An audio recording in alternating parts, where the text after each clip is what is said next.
जनसंवाद न्यूज, सत्य आणि विश्वासाची बातमी। तिकीट बुकिंगच्या नावाखाली बेकायदेशीरपणे महागड्या विदेशी मद्याची विक्री करणाऱ्या एका इसमाला राज्य उत्पादन शुल्कच्या कल्याण विभागाच्या पथकाने उल्हासनगर येथे एका दुकानात छापा टाकत केली आहे।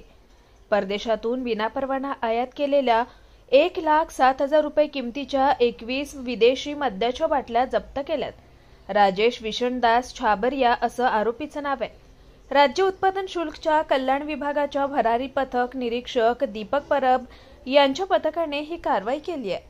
अंबरनाथ पार्लेगांव में खुल चुका है एक ऐसा प्रीमियम रेस्टोरेंट जहां आपको मिलता है डिलीशियस फूड साथ एक कॉजी इंटीरियर का आनंद। Welcome to noon to moon. हर कॉर्नर आपको अपने एक अलग वर्ल्ड में ले जा सकता है। फैमिली मीटअप्स, गैदरिंग्स या अपने special dinner, non veg to veg. इनके मेन्यू में आपको हर तरह के डिलीशियस मिलते रहेंगे। इसलिए स्पेशल सिंधी डिशेस, यहाँ आपको मिलेगा एक वाइड वैरायटी ऑफ डिशेस, हर एक टेस्ट बर्ड को सॅटिस्फाय कर सके। जनसंवाद न्यूज, सत्य आणि विश्वासाची बातमी। आजच सबस्क्राइब करून बेल आयकॉनला क्लिक करा आणि पहा ताज्या घडामोडींचा अचूक अंदाज आपल्या मोबाईलवर।